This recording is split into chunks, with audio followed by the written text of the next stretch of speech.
Bonjour et hallo à toutes et à tous.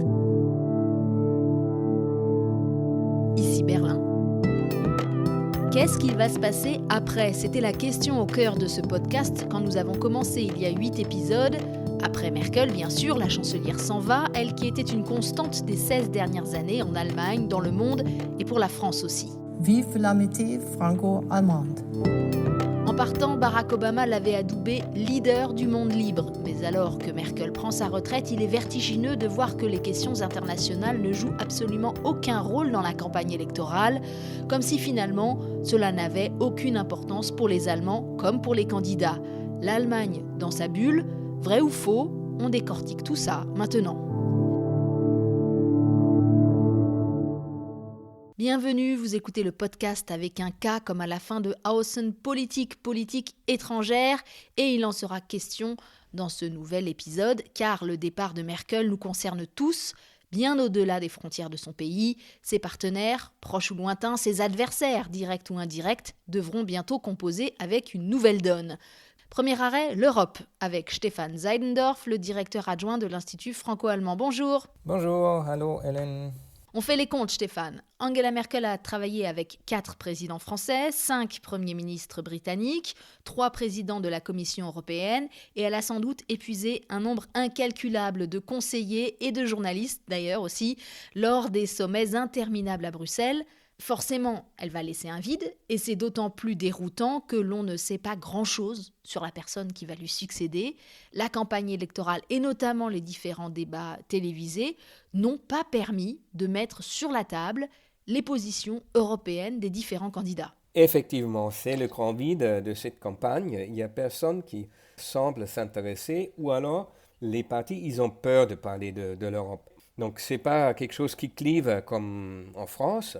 Les partis qui peuvent espérer gouverner, ils sont tous pro-européens, mais tous plus ou moins, on veut plus d'Europe. Les différences, elles ne sont pas si grandes ou alors elles sont très compliquées à expliquer. Plus compliquées que ce que la campagne électorale peut transmettre. Et chacun a un peu peur que l'autre va l'utiliser pour lui prendre quelques voix. Donc, c'est quelque chose qui est délibérément mis de côté.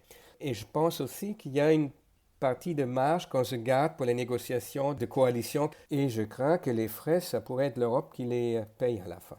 C'est-à-dire que l'absence de débat sur l'Europe en Allemagne aurait pour conséquence une impréparation quand viendra la prochaine crise. Jusqu'à présent, en fait, c'est vrai, on pouvait toujours s'appuyer sur l'expérience de la chancelière pour pallier ce vide, mais maintenant, et donc je reprends ma question du début, en fait, qu'est-ce qui va se passer, Stéphane ? L'Allemagne, elle devrait aujourd'hui, vu sa taille, vu son rôle en Europe, participer à l'élaboration des idées sur l'Europe aussi, avancer des idées, une pensée européenne, donc avoir une idée pour l'Union européenne en tant que telle, comment on veut la développer, où est-ce qu'on veut aller avec cette union qui reste, on l'a vu pendant les crises, un peu bancale quand même. Et là, l'Allemagne et la politique allemande restent assez prudente ou pragmatiques. C'est aussi un héritage des années Merkel. L'Allemagne cherche son rôle, et ça vaut pour toute l'Allemagne, au niveau européen comme au niveau international. Et ce n'est pas quelque chose qui est vraiment discuté pendant la campagne. Cela dit, les 3 candidats revendiquent tous leur attachement européen. Armin Laschet, par exemple, c'est l'homme d'Aix-la-Chapelle, la capitale de Charlemagne. Il le rappelle extrêmement souvent. Et Scholz aussi, il a remarqué que pendant cette crise de la pandémie, au moment où il avait annoncé avec Bruno Le Maire le pacte pour des Corona Bonds, il est devenu le champion européen. Ça lui a apporté quelque chose en termes d'image. Les Verts, c'est le parti qui a peut-être une vision pour l'Europe, une vision globale, qui ont une idée. C'est une Europe beaucoup plus intégrée que maintenant, plus fédérale. Ils veulent donner plus de pouvoir au Parlement européen. Ils sont prêts à céder plus de souveraineté nationale pour l'exercer en commun. Ça porte autant sur des questions de politique étrangère, de politique de sécurité, que sur la politique sociale et surtout sur la politique du climat. Mais il reste en même temps un peu dans le flou comment associer, convaincre les citoyens dans toute l'Europe pour avoir des majorités pour ça. Une question concrète. L'assouplissement des règles de stabilité en Europe, elle est très importante dans le débat français. Est-ce que ça, au moins, c'est discuté en Allemagne ? Est-ce qu'on a sur ce point des prises de position précises des partis ? Dans les programmes, ça reste assez vague, mais on peut comprendre que les SPD seraient un peu plus ouvertes sur un financement commun, un budget commun financé aussi par des eurobonds une dette européenne, mais ce n'est pas explicité, comme s'ils avaient peur qu'on leur reproche ça dans la campagne. Si on prend l'exemple du FDP, des libéraux qui sont le plus clairs, qu'ils veulent un retour de pacte de stabilité, qui veulent retourner à l'orthodoxie budgétaire, ils commencent à être un peu plus prudents puisqu'ils comprennent bien que au moins avec les Verts et le SPD, il faudrait trouver un compromis. Pour le CDU aussi, il reste une marge de manœuvre.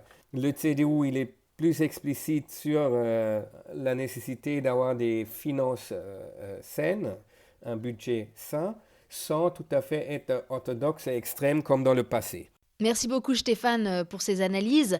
Alors l'absence de thématique européenne ces derniers mois, comme lors des débats télévisés, ont poussé un petit parti, le parti Volt, à présenter pour la toute première fois une liste à ces élections allemandes. C'est un parti qui est présent dans 15 pays européens en même temps et qui a des députés au Parlement de Strasbourg.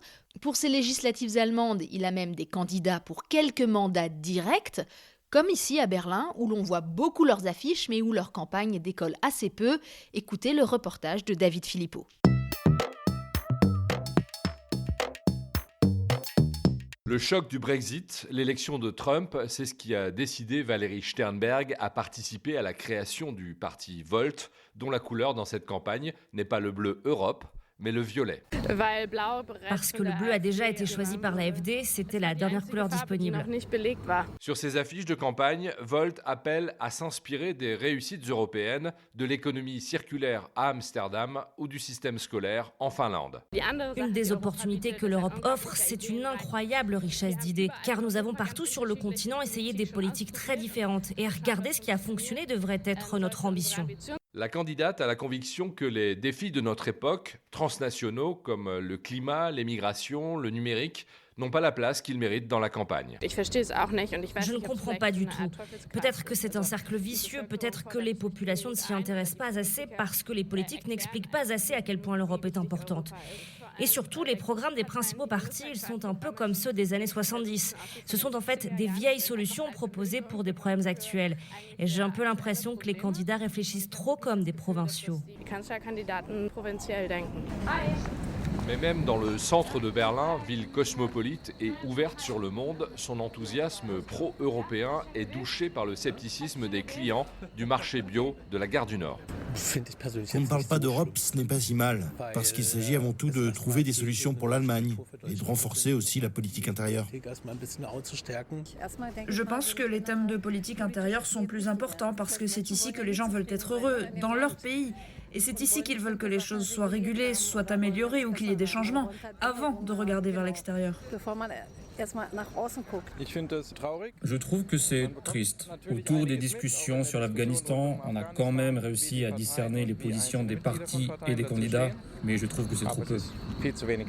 Dans un sondage d'octobre 2020, 64% des Allemands se disaient satisfaits de l'Europe telle qu'elle est.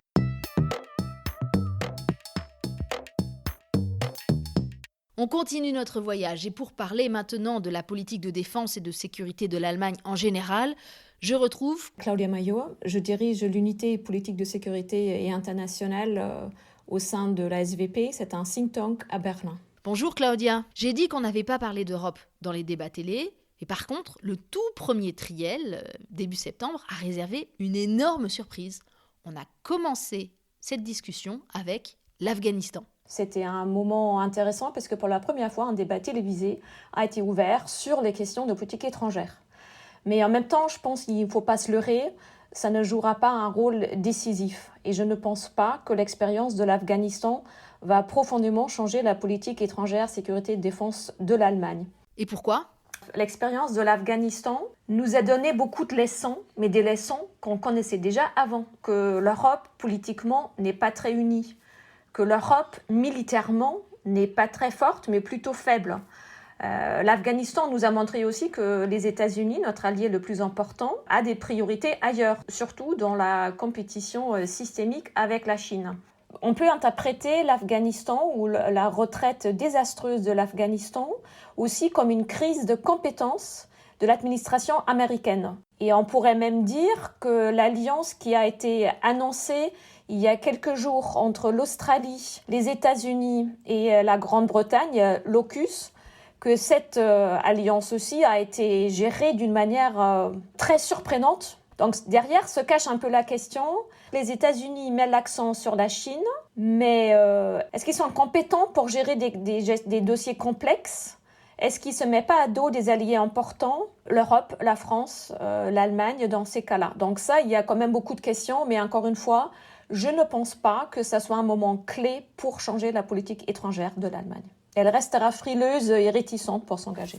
Du fait de son histoire, on le sait, l'Allemagne a du mal à faire la guerre. Et il y a un fort courant pacifiste au sein de la population.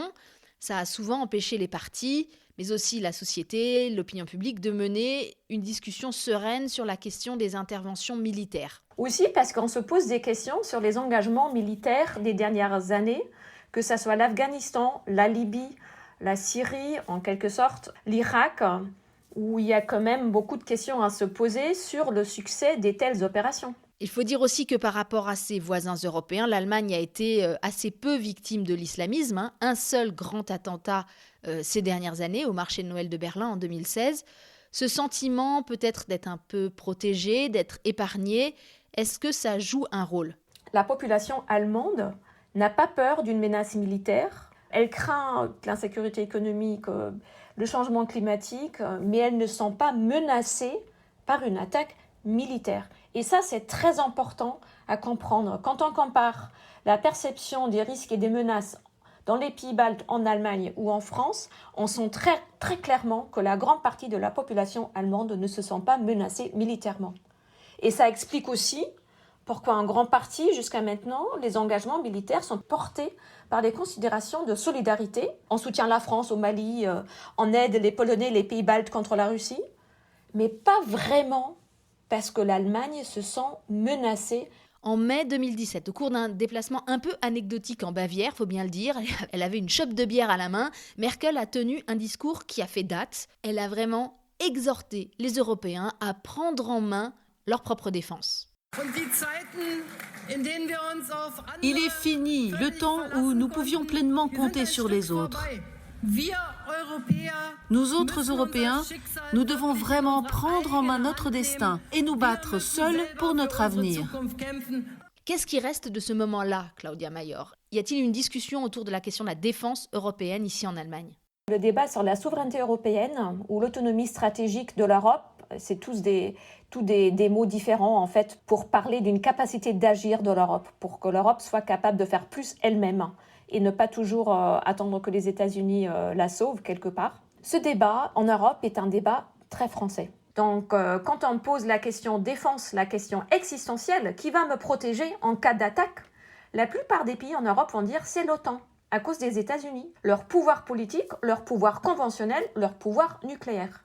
Et la position que la France défend dans ce débat-là, on le trouve très peu dans le reste de l'Europe. Ceci dit, les trois candidats sociodémocrates, Olaf Scholz, conservateur Armin Laschet et verte Annalena Baerbock, ils reprennent tous cette idée.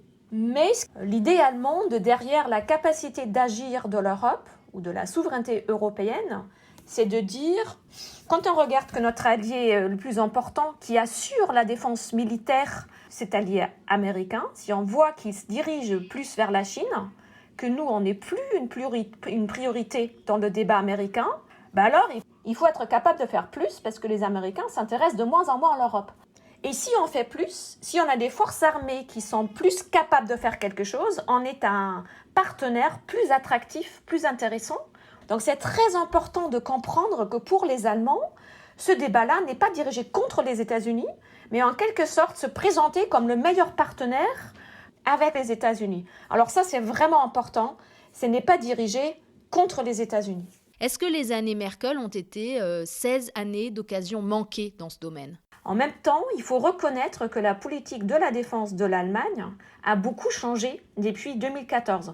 2014, l'annexion de la Crimée et la guerre que la Russie a lancée dans le Donbass a énormément marqué l'Allemagne. Une année charnière, une année très importante pour la politique de la défense allemande. Parce que l'Allemagne a changé le regard sur la Russie, la voit d'une manière beaucoup plus critique, et a reconnu que la Russie est une menace pour l'Europe.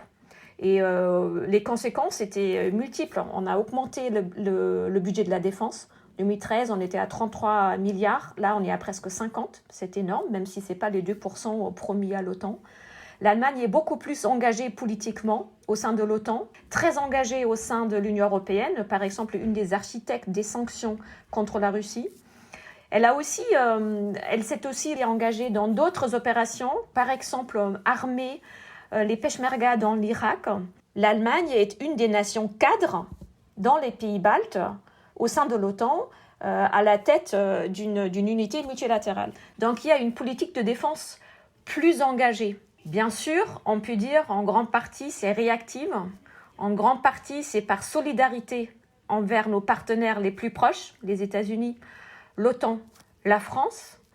Donc on peut toujours dire non, c'est un peu trop tard, c'est pas assez, mais il faut quand même reconnaître qu'il y a un changement qui est considérable. Il reste à voir si le prochain gouvernement continuera ou pas. Avant de parler justement du nouveau gouvernement, un petit mot peut-être quand même sur la relation à la Russie. L'Allemagne est plus dure maintenant, mais en même temps, elle vient d'achever la construction du gazoduc Nord Stream 2 qui achemine le gaz russe directement en Allemagne. C'est quand même contradictoire, non ? Nord Stream 2 est un dossier qui nous a fait perdre, nous, l'Allemagne, beaucoup de crédibilité en Europe. L'Allemagne était un des architectes, Merkel, des sanctions contre la Russie après l'annexion de la Crimée en 2014. Donc on se pose un peu la question, comment on peut être ferme contre la Russie au sein de l'Union européenne avec les sanctions, ferme au sein de l'OTAN, et puis faire un projet qui contourne l'Ukraine et aussi les autres pays. Donc ça a été ressenti, je pense à juste titre, comme quasiment une trahison.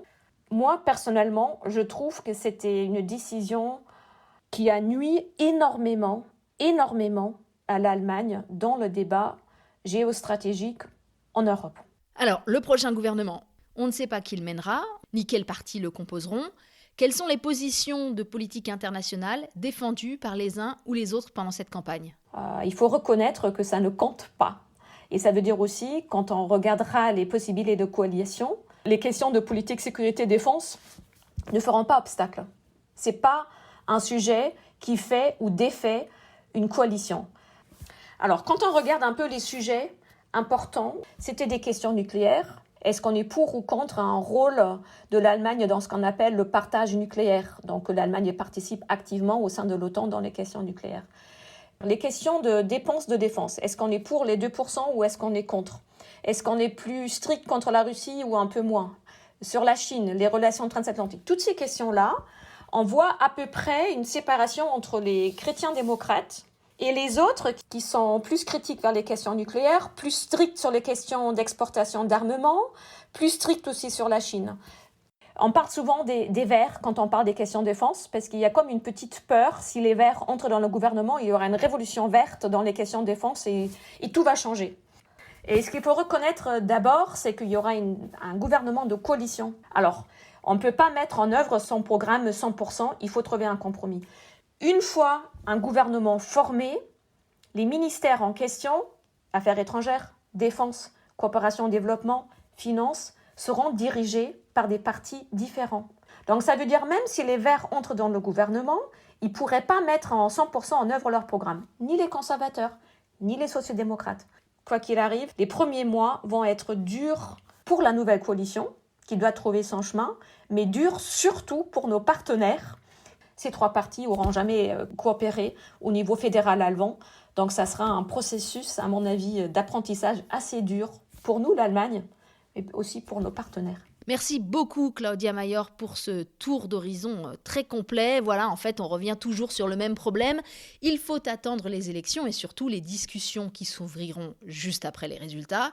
Et là seulement, on aura quelques éléments de réponse sur ce que sera la politique après Merkel. Dans le prochain épisode, on va quand même essayer d'y voir plus clair entre toutes les alliances possibles, les constellations, comme disent les Allemands, auxquelles ils donnent d'ailleurs des surnoms. Alors on a R2G, la Kenya, la Jamaïque, le feu tricolore, etc. Et puis ce sera aussi l'occasion de faire le bilan de cette campagne, assez endormie au début et finalement pleine de suspense. Merci à David Philippot pour le reportage, aux amis qui me prêtent leur voix pour les traductions. La musique de ce podcast est une musique originale signée Aloïs Kerek. N'oubliez pas, 60 millions d'Allemands sont appelés aux urnes dimanche. On parle, mais c'est un processus démocratique et à la fin, c'est l'Allemagne qui vote. À bientôt, bis bald.